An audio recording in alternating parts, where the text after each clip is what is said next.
Hi, this is Isabella Johnston, the Intern Whisperer, and today's tip of the week is focused on jobs and technology. Are you wondering how big the tech industry is? Well, according to Media Peanut, researchers predict that there will be 178,000 new tech jobs by the end of 2022. However, experts are now showing that it really looks like about 190,000. That's good news as we've moved into 2023. Over 96.3% of Americans use technology in their jobs. And when we're looking at those that are not in the workforce yet, those that are 3 to 18 years old, that's 95% of these individuals, our children, have some type of home internet access, according to the American Community Survey. So as you can see, technology plays a big part of our personal lives, our business lives, and how we interact even with each other. So I want to welcome our listeners to the Intern Whisperer show. Our show is all about the future of work. And I'm just really excited to introduce our guest, Noreen Makosewe, she is the founder and owner of Radical Leap Group. She delivers humorous research-based real-world thought leadership to inspire change. And she covers a lot of topics related to strategy, business technology, gender equity, inclusion, investment readiness, peak performance, leadership, entrepreneurship, and faith. I love all those topics. So welcome to the show, Noreen. Thank you, Isabella. It's a pleasure to be here with you today. Oh, I'm so excited. Now you're appearing on our show all the way from, tell our listeners where. At the moment, I'm in Nairobi, Kenya, East Africa. Yeah. And so what's our time zone difference? I think listeners should have a deeper appreciation of the fact that this is earlier for us and later for you. It's 3:35 to be precise, my time, PM. Yeah. I think our time zone difference is about 8 hours. Yeah, 8 hours. It is. So for people that are doing business with anybody around the world, you always have to remember time zones and be flexible for everybody, right? Yes. We've had to adjust to that a lot since COVID, given that so many people are either stuck in a country they didn't want to be in or are in a time zone that's completely different. So we're used to it now, but we have to set timings to remind us. Mm-hmm. Totally get it. Okay, so I always kick off the show and I ask our guests, what are 5 words that describe you and why those 5 words? And based on all of those various touch points that you have in business, I'm going to guess some of those are going to be your words. When I got that to think through those 5 words, I would use. I made it a sentence as opposed to very different words. So boldly audacious, bringer of light. That's what I would describe myself as. Okay. All right. So bold. Why bold? Bold because I've learned over the years that you have to overcome some of your wildest fears to achieve your wildest dreams. Mm-hmm. Mm-hmm. And your second word, I missed it, but audacious. Audacious. Okay. So why audacious? Audacious because I think I take the angle of being female. I take the angle of being female of color as well as African female of color. So there have been many hurdles along the way in my professional journey as well as life that I have had to push against audaciously, not given permission, but taking permission. So that's why I use that word. Third word is wing? No, bringer. Somebody who, well, it was a sentence, bringer of light. So I chose that because my mother named me Noreen. And I found out years later the meaning of Noreen in Arabic is light, Nur. And then I found out from a person of that origin that my name actually means 2 lights. Oh. So bringer of light. And I find that in my profession, a lot of my clients have described me as bringing light to situations that are confusing or not clear. So I take that my name kind of followed me into my work. That's really pretty too. And then light. Are we skipping the light? It's Noor, yes. So Noreen is the Arabic is Noor, And it just means light. So. That's really, really nice. So I want to thank you for sharing those words. I don't know if you had one more word that I missed. I'm not sure, but just making sure. No, Yeah. no, yeah. And I think that what's really pretty is one of the things that you also mentioned that you facilitate and speak on is faith. And I think that truly what you just described as that one sentence, it does demonstrate a lot of your faith. Yes. I wasn't brought up I wasn't brought up in a family where faith was pushed on anybody, or it was an agenda that was, how people are brought up to believe certain things. But over the years in my own personal journey, I have gone on a journey of self-discovery, and faith has become a core part of how I live my life, how I run my business. And it's a foundation for pretty much everything that I do. So I think that it comes out really strongly and almost unintentionally, because it is who I am, and it is who I've become over the years. I identify with what you just shared also so much, because a lot of my brand colors tie into that same belief system. And I want to thank you for sharing that. That's truly cool. So how did you get to where you are now? Why don't you go ahead and take us on a journey of what that story looks like, based on if you went to college, if you didn't go to college, whatever, but just tell us how you got there. My background is I've told the story a few times, so I'll tell it from memory, but I might drop in a few things that I've never shared before. I was born and brought up in Kenya. I was born into a family of 6 children. And when I turned 17, after high school, I did my primary and secondary school in Kenya.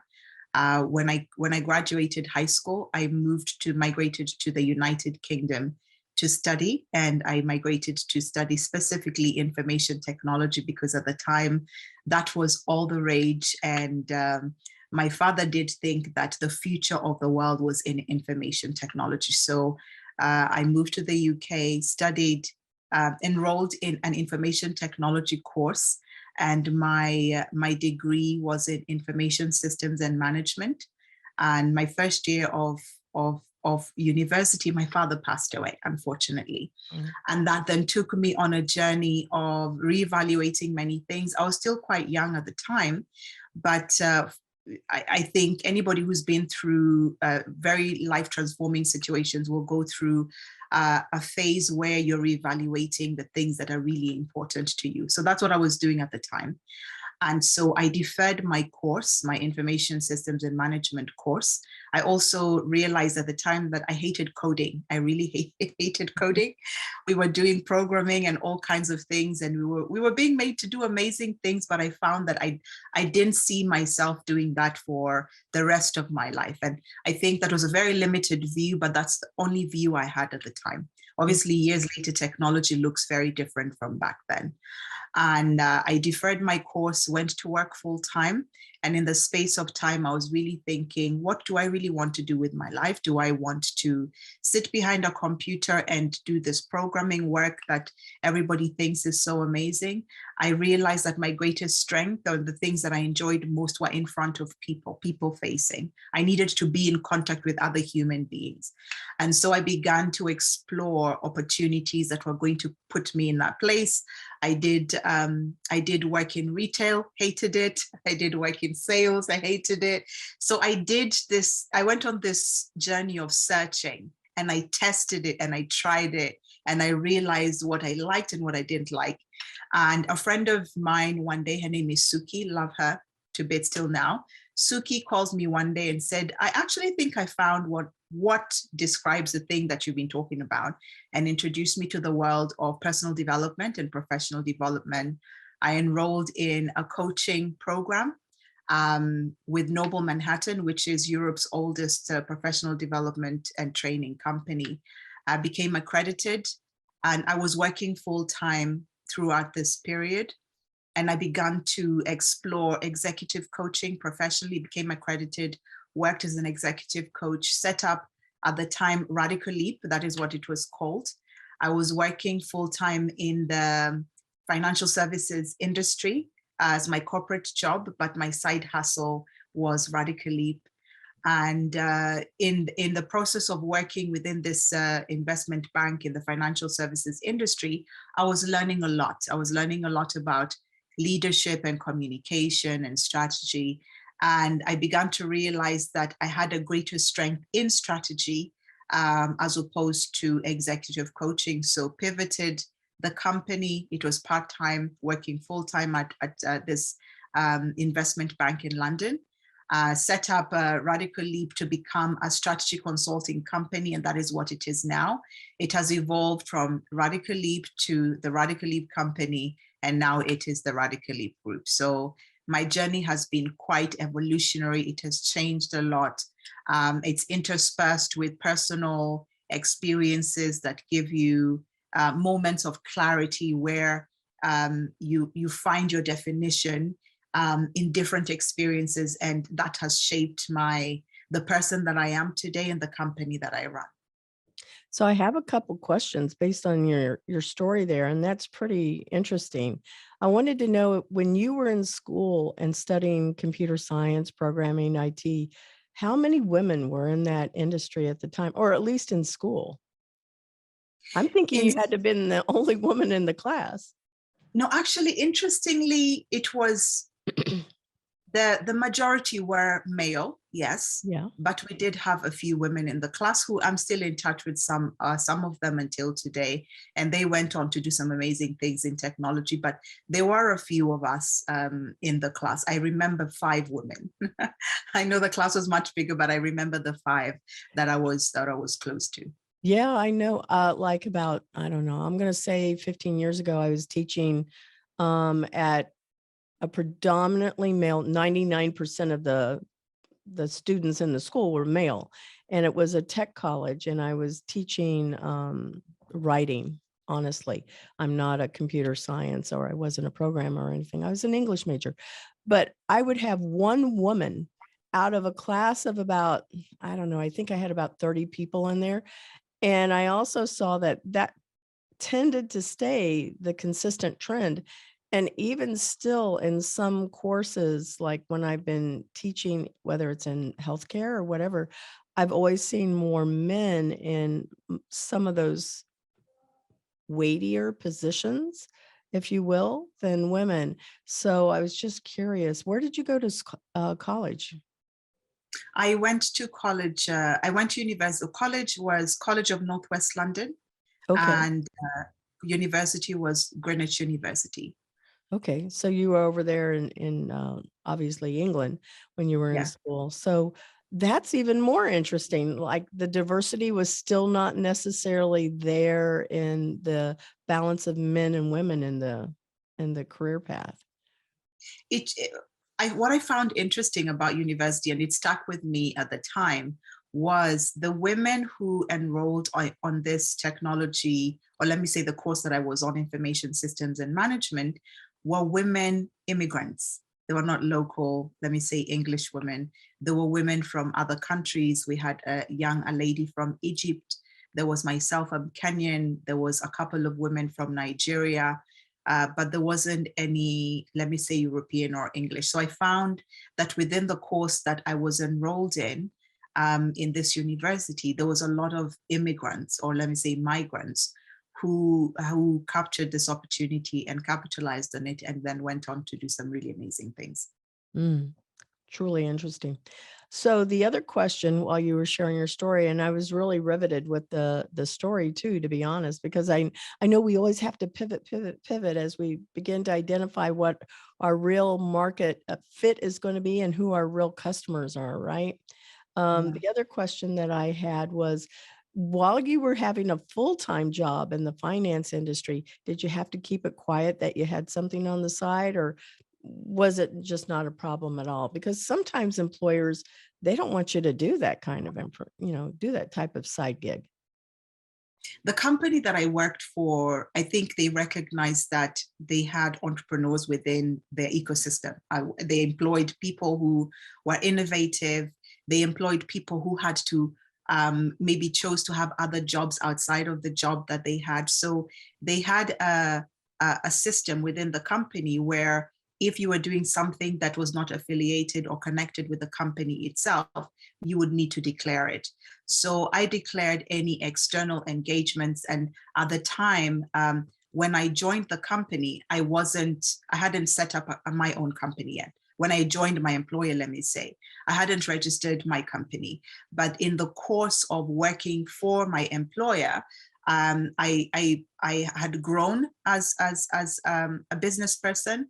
Mhm. I had explored these opportunities that I really wanted to capitalize on. So they give you the opportunity to be very open about what you're doing. So you had to declare all of these things. There was no conflict of interest. It wouldn't violate their brand integrity because they're a company that was really strict on their brand integrity. And they had no problem with people having side hustles, call it that. My business was registered. They knew what the business was. They had it on record. So if I hosted an event for my company, there was never any conflict with what my employer was doing. And I think I really liked that because I didn't feel I needed to hide anything. Mhm. And every time for example, before I launched my company, I needed to complete my accreditation. And I had to go to my boss within my department and let him know that this is what I'm working on. I have a course that I need to complete. I'm going to need to drop some of my hours so that I can complete my examination. And he never had a problem with it because it had no conflict with my work. So he was always aware. And if it was a different manager, they were always aware that, okay, maybe Noreen today has gone to do a radio interview. Okay, Noreen is not available to cover somebody's shift, for example, because she's hosting an event on Saturday. And some of my colleagues would support my work as well. So I found it really good in that sense. Mm-hmm.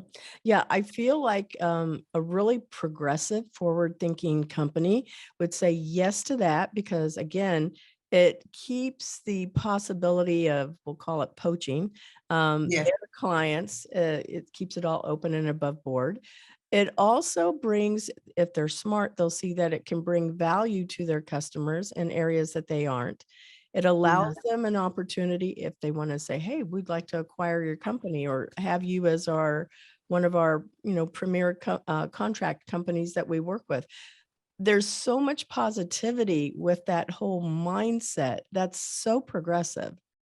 Yes, yes. And companies that do that end up finding that they increase their brand equity within their industry by supporting startups and entrepreneurs that are aligned with their values and working with them.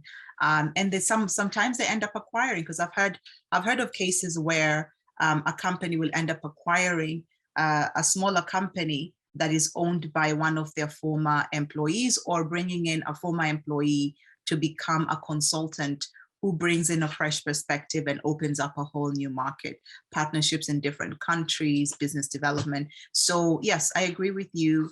But it takes a progressive company to be able to do that. Yeah. And obviously the company is made up of people. So having people that have that same mindset as yourself and your manager that you described, that's huge. So bravo. That is just like so cool. You made good choices and you've had a lot of favor in your life, it sounds like.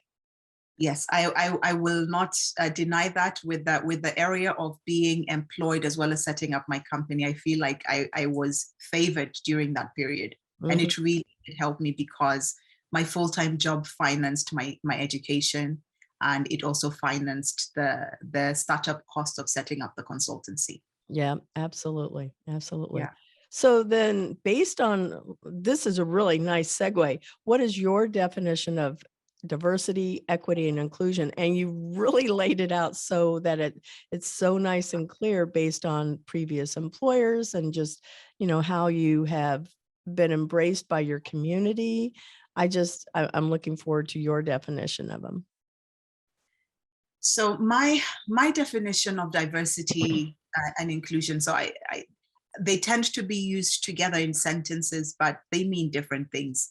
And I think also the context for the person can have a different meaning. So in my opinion, diversity is people from different backgrounds, with different physical attributes and different belief systems working together harmoniously towards a common objective. That for me is the definition of diversity. Mm-hmm. Um, Inclusion is, in my opinion, is this group of diverse people being okay with each other being in the same space. So you can have people from different backgrounds, different belief systems, but not wanting to be together, not wanting to be part of something that's greater. So the inclusion part is that wanting the other person who is not like you, maybe doesn't look like you, doesn't think like you, to be part of something that you are part of. And then I think the last word was equity, right? Right. Yes. And the equity part is the fair distribution of opportunities and resources within this pool of diverse people who are also inclusive. So even though they're very different, I find that you cannot have one without the other if you want a really successful ecosystem, community, business, and they tie into each other. But it goes beyond just stating it. It's also a mindset that you have to have. You have to want to be inclusive, and then you have to intentionally create opportunities where it's fair and just across the board. But it's also not just the belief, but the behavior that then shows that what you believe is actually true. Mm-hmm. They're symbiotic. And if it were a piece of art, the color blends into the next color. So it makes a really pretty sunrise or a sunset. Yeah. It's I think it's one of those conversations that over the years seems to, even though it has gained a lot of popularity and traction, somehow a lot of companies are still not able to nail the inclusion part and the equity part. So there's diversity, say, yeah, we have ticked all the boxes, we have female, we have a different gender, we have a different nationality, but then the inclusion part is still, I think there's still a bit of a roadblock there, where you might be in a company, but you don't feel wanted, you don't feel valued, you don't feel included in some really key decisions that you should be part of. And I think it's a conversation that, it boggles my mind sometimes, where you think, well, it's obvious what needs to happen, but I think the obvious doesn't always happen the way we think it should. Yeah. So true. And for Yeah. me, what I consider real diversity also and inclusion are people that are different generations. It is inclusive of people with disabilities. It is inclusive of parents and singles and all of these different makeups of who we are, if you will, because Yes. personality types, all of these things weave a tighter and I think a more rich fabric in the workplace. I agree. It includes the different age groups, absolutely, different belief systems, different ideologies, Mm-hmm. and being okay with these different people being in the same space and expressing.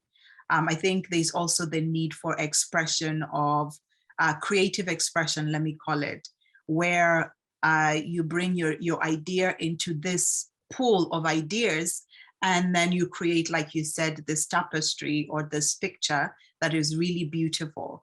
And I find that companies miss major opportunities where that diversity and inclusion is not included, because you can have some really brilliant ideas from a different culture, different country, different faith, that can have a positive impact on your business or on your company culture, and even on your bottom line, because you're open to innovation, you're open to creativity, you're open to your ideas being challenged by somebody else and giving you a different perspective. So yeah. Mm-hmm. Yeah. So lovely. What is the hardest lesson that you've had to learn, changed your life? What would you say it is? Gosh, I think there've been different lessons. But I would say the hardest lesson that I've learned, or let me say I was made to learn by life, was around two things: boundaries and forgiveness. Mm. During a period of, there was a period in my life where I felt I was doing quite well. Professionally, had a stable job. My credit was doing great. I was saving. I was on track to become an investor in real estate because that's what I really wanted to do at the time. And then I made a decision that cost me. I made a decision to trust someone, and it cost me financially. I lost everything that I had worked for. I'd left my country of birth, Kenya, at 17. And from the age of 17 until that particular age, I was 30, I had worked really hard. I was very driven. I was very focused. I was very meticulous with a lot of my plans, being that I was in the professional development and personal development industry. I had goals. You know, you have your vision board and you have checklists that you go through every day. But unfortunately, I turned 30 and I made this decision, trusting someone, and it cost me everything I had ever worked for. All the money that I felt was my nest egg or my savings that was I could fall back on, I couldn't fall back on because it just disappeared overnight. And that was one of the toughest lessons I learned, because it brought together so many things for me. It brought together I think I had to take many deep breaths, but then I had to deal with my money mindset, because I felt that I was okay with money, but then dealing with this whole situation where you had built your money, but now the money is no longer existent. Where does your strength lie, and where does your faith? This is where my faith, I think, grew a lot stronger than it was before. I had to question a lot of things. I questioned life. You know, you sit with God and you ask some really tough questions, and you know, you feel like there's some walls of silence, but then it also evokes in you, excuse me, a creativity that I never knew was there. And I began to write. That was the season in my life where I did a lot of writing. I did a lot of listening to myself to really hear my true, authentic voice and thoughts. I began to question my ability to forgive people who would violate my boundaries. And so this circumstance in my life taught me a lot about myself as an individual, myself as a friend to people who I felt I hadn't put strong enough boundaries with those people. It taught me a lot about being a business person, because I had already launched Radical Leap at the time, and I was working my corporate job, but in my head, I had visualized exiting the corporate lifestyle, the corporate world, and being a full-time investor and business person and doing philanthropic things. That all fell by the wayside. So I had to reevaluate that when life doesn't work out the way you expect it, who are you? What do you become? Do you completely shelve everything, or do you carry on but use a different pathway, a different methodology? So I grew immensely as a person. And so this circumstance taught me how to set really strong boundaries, communicate them clearly, but it also taught me how to forgive, because after I went through that season, I had gone through so much hurt that I didn't know how to forgive this person who'd violated my boundaries. And in the process of learning about myself and dealing with this, I think, feelings of offense, I got sick physically. I think the mental stress manifested in my body as a tumor. And one day during a routine check with the doctor said, what do you do for a living? Because you're really stressed out and your body is manifesting this growth. You need to really take a back step and assess what you're doing with your life and find a different pathway, because this thing is going to kill you. So I think it was in that season that I learned so much about the spiritual angle of our physical lives and mindset, and just the internal environment, and looking after yourself as a business person. And yeah, so that was the season that taught me some of my toughest lessons, that I'm grateful for today. I wasn't grateful at the time because I was going through hell, but now I think I'm wiser for it, and it added value after I chose to learn the lessons that I needed to learn in that season. So I think there's a big difference between forgiveness and grace. Yes. Because I think forgiveness is more for us, by giving forgiveness, we're letting go of whatever the wrong is that we feel that we've been subjected to, you know, whether Yes. it's a person or us or God or whatever. Yeah. And so the grace, though, is the understanding that they don't deserve the forgiveness, or this is my definition of grace. Grace is what I ask to be given to me because I screw up every single day. I Mhm. should be willing to give as much grace back to others and go, you know what? I don't know what they're going through, but they're going through something. It may Yeah. have something to do with me and it may not. But in the Yeah. meantime, just like let it go. And I find that grace for me is a gift that frees me more than probably forgiveness. The Intern Whisperer is brought to you by Cat 5 Studios, who help you create games and videos for your training and marketing needs that are out of this world.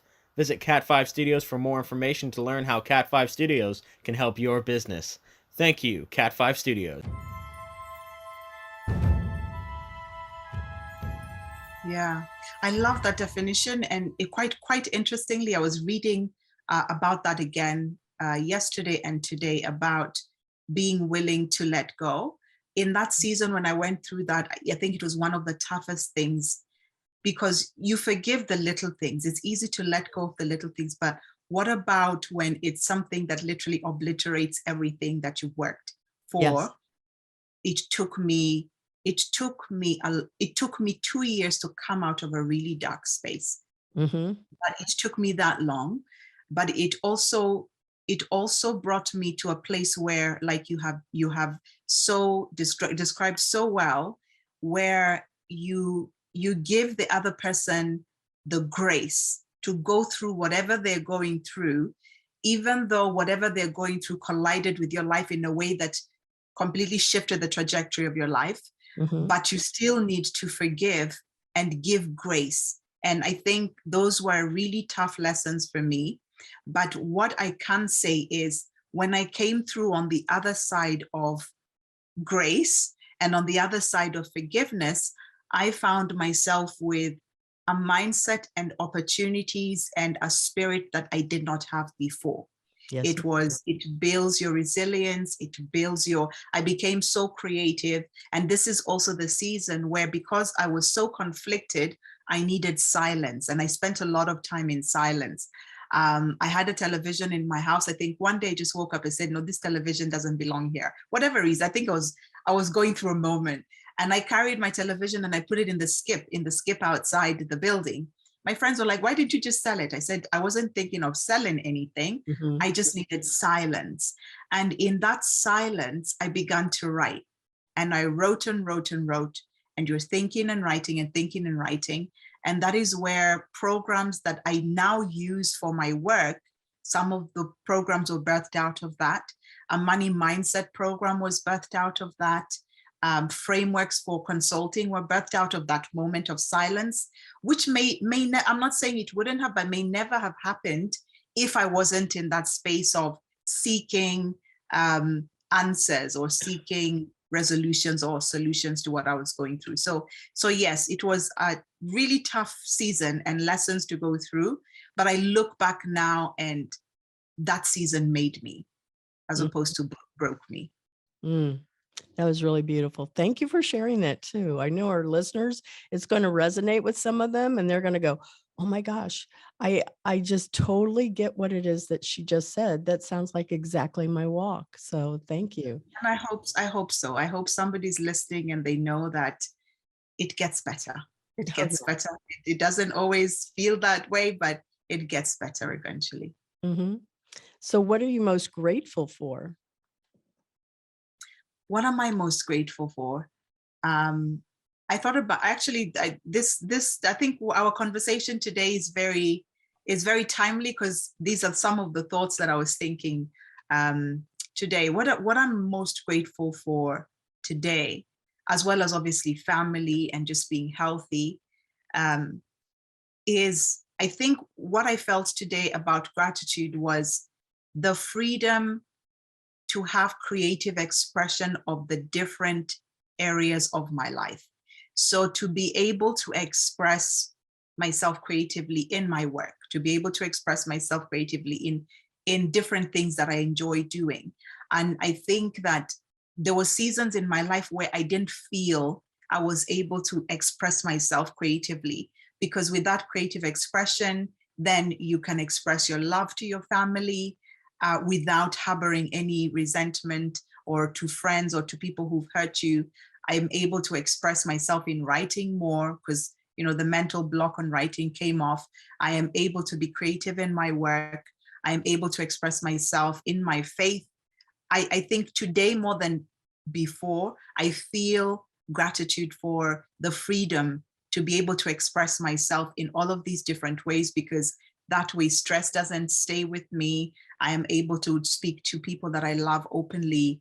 I am able to be creative with my work and just really express myself the way that I want. So that for me today stands out as an area of gratitude that I haven't really paid much attention to before. Of course, I'm grateful for my family. I'm grateful for my loved ones, my health, and my everything that's good about life. But I'm really grateful to be able to express all the different variations of myself without any hindrances, and to be able to have the resources and the opportunities and the spaces to be able to do that. That's really good too. This is a very rich conversation. I am just totally loving it. So I'm going to add on to it. The things that I have been, and I've never said this before on the show or anything, but something that I'm truly grateful for are the challenges, are the hard times, because those hard times have helped me to process things more quickly and go, okay, what is it that's within my control that I can do? Well, I can, just be quiet, like what you were describing. I can also learn that it's going to pass. So don't think it's going to be in the pit of despair forever. Also that those hardships allow me to help others, hopefully inspire them and let them know, hey, just let me give you a hug, hold those hugs a little tighter, just so the person knows that it's going to be okay. It's going to be okay. And I think it's hard to say that when you're in the thick of it, when you're in the trenches and everything is falling apart. It's hard to say that. But I think like you said, to be able to say to someone, you know what, I've been there before, just hang on a little longer, maybe try this mindset, or try this resource, or try this, but I'm here if you need that. I think being able to do that is definitely a blessing. So yes, I agree with you totally. Yeah. Well, we're going to take a moment and acknowledge our sponsor, and we will be right back for the second half of the show. Okay, I count us down now. 5, 4, 3, 2, 1. And we're back to the second half. And one of the key reasons why I was so excited about having Noreen on here is she is a follower of World Economic Forum, and so am I. And I think that everybody should be following World Economic Forum. So why don't you go ahead and just tell us, because I consider you an expert in so many things, the things that we talked about at the beginning when I was introducing you, but also when we were having our first conversation and you were sharing about some of the impact that World Economic Forum has shared about anything, whether it was food deserts or if it was in the space of future of work or whatever. So why don't you share what your involvement is and what your thoughts are about the organization? Anything, it's totally open here. Okay. So I'm not affiliated with the World Economic Forum. I'm not a member, but I follow their feed. I follow their work. There's immense knowledge that comes out of the forum. Obviously, it brings together some of the best minds across the world to discuss issues that affect all of us, whether it's climate and it's food and it's technology or work and equity for women and financing for women, child programs, etc. I love that they cover this diversity of knowledge sharing and information. And the areas that for me have been impactful are the areas where my work sort of interfaces with some of the work that they do. One of the key areas that we have paid attention to over the years is in the area of technology, of course. and the areas of advancement in technology and the innovation in technology, how it's going to affect the future of businesses, the future of work, how it's affecting women and youth, because that's an area of impact for us as a business. And not even just that. Like I mentioned earlier, I'm female, I'm of African origin. So there's certain things that affect women from the region of Africa when it comes to financing and it comes to opportunities for business growth and it comes to international trade. So those are areas that we are really keen to pay attention to and to listen to the thought leaders that come out of this platform, the World Economic Forum, and to follow and just stay in touch with what they're doing, because what they're saying and what leaders are saying and what policies are being formulated in these platforms is having an impact on some of the clients that we work with and some of the business regions that we have focused on, which is Europe, Middle East, and Africa for the work that we do. Mm-hmm. And I think that many times, I'll say Americans, they don't have a full, because we have so much. And every time I visit some other country in the world, whether it's in Europe or if it's in more of what's considered a third world country, I come back and I go, we have so much, we don't really appreciate it. And I feel like there's this place where if people had more of a global perspective, it was built around compassion, it was built around some of the values that we were just discussing that are your values too, of just like being engaged. Just it's not all about us, it's about other people. We're here to serve, we're built for relationship. I feel like we would have more interest in what is going on in other countries. World Economic Forum brings that to light for sure. It's not like watching the news. It is thought leaders, like you mentioned, that are there to just raise awareness and help us globally understand our actions in our country can impact somebody somewhere else in the world. And we need to pay attention to those things very much. Absolutely. Absolutely. Yeah. I was watching the news, I think it was last month, but this topic of climate change is a big topic across the globe at the moment. And finding out that I'll call them, for lack of a better word, the perpetrators of the things that have created this shift in the climate globally are not experiencing the impact as much as some of the countries that are going through it at the moment. So you have, for example, in the eastern part of Africa, there's a region of drought. There's a region that's going through drought that's created by climate change, but that country is paying for the sins, call it sins, of other countries that have been really instrumental in affecting the climate in ways that we I don't even think we're fully aware of. So like you rightly said, I think there's a collective, more now than before, there's a collective responsibility that people, companies, and individuals are beginning to look at and say, I am responsible for this amount of waste going to this place, so I need to scale that back. I am responsible for this level of pollution in my country, or I'm responsible for this that is going to impact somebody else in another country, because there's a chain effect to all of those things.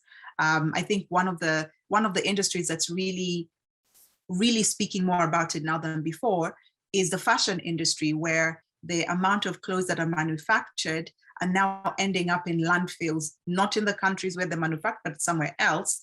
And then that country is having to deal with pollution and having to deal with effects to their food systems and etc. So there's a collective responsibility that we all must really pay attention to. And if we don't pay attention to it early enough, it's going to catch up at some point. Mm-hmm. So there's this appreciation of being blessed in whatever ecosystem or country we're in. We acknowledge it, but then we also think that our actions are going to have an impact on somebody who is millions of miles away, across seas even. And it catches up, because it's catching up with all of us now. Things that we knew maybe we could have paid attention to, but now we're having to deal with cleaning up the messes and and formulating policies that are going to change those things, hopefully in good time. Mm-hmm. You're so Yeah. right. So we touched on this at the beginning of the show when we were talking about time zones, remote, blended, on-site, flexible work. I mean, we're all doing it now, and we didn't ever think that it would get to this place. I think we live in sometimes cocoons until something happens, COVID or drought or whatever, pick something, hurricanes. That's what we've experienced, flooding. So what do you think in 2030 it might be like? I don't think remote's going to go away. That'll stay. I think it's going to be more of a virtual reality experience as we're moving closer and closer to those types of opportunities. What about you? What are your thoughts? There's no right or wrong answer, so it's opinion. And I find it fascinating. I think COVID woke us up to opportunities that we knew were there, but a lot of people didn't really pay attention to. Mhm. So, for example, when I set up Radical Leap, when I was working my full-time corporate job, my mindset at the time that I was setting it up was, I don't want to be in corporate for the rest of my life. So I'm going to create a vehicle that's going to allow me to run a business from anywhere in the world. That was my mindset. So I began to set it up in such a way that I can carry my laptop and be in any country and the business would still go ahead. That was the mindset I had at the time. That was long before work from anywhere became a thing, long before the digital nomad hashtag became a thing. It was for me just freedom. I wanted freedom from being tied to one physical location and not being able to do anything outside of that location. So fast forward to over a decade later, when COVID hit, I was grateful that we had done that. I was grateful that a lot of our work was already on the cloud. I was grateful that we were using a lot of templates and just our business was able to survive whatever COVID created. But what it also showed was that mindset is something that I know a lot of other people had, but now it became more widespread. And what COVID did, because it lasted about 2 years or just over, it lasted long enough for behaviors to change. It lasted long enough, not just mindset, but actual behaviors, because when companies locked down and countries locked their borders, our behaviors changed, our shopping changed, how we interacted with each other changed, and people began to see a different way of life. That, oh, I can actually live like this and actually enjoy it. I don't have to be in a physical office. I can talk to my colleague on the phone and have my child or my husband or your partner in the next room. And there was value. They saw value in those experiences. And like you rightly said, I don't see in 2030 the hybrid model going anywhere. I see a mindset shift, global mindset shift in economies, where governments are going to have to contend with the fact that people will not change their behavior because they like where they are. They will not change how they shop. They will not change how they interact. They're willing to compromise and give a little of what they had before, but now they're willing to they will do that in exchange for something that they want. And I think where we've also come to is a place where people are wanting more control of how they experience the world, how they experience life, how they travel, how they see family, how they spend time with their kids, how education happens. Because I think education was one of the sectors that really saw a major shift, where parents realized that I can educate my child at home and we'll be okay. And that has created a whole ecosystem of homeschooling that we never saw or never thought was going to happen before. So by 2030, in my opinion, I see a complete shift in how globally we run businesses. I think now that model of offshoring is so much more acceptable than it was before. You have small businesses sending their work off to, say, the Philippines to have their team work on it and send it back. Nobody's getting on planes. money is changing hands, people are being paid, banks are receiving money and sending money across, financial technology is changing. So education has changed drastically. Even how I interact with my team has changed now, because whereas before we had those systems, now we know that those systems are here to stay, and people are investing in technologies that are going to enable them to run really lean and efficient businesses without the really expensive overheads.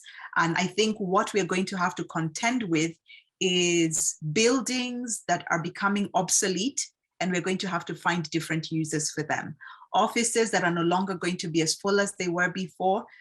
What are we going to do about housing situations? So I feel like we're going to come into a season where we're going to have to reevaluate the usage of things that we had created before that no longer work.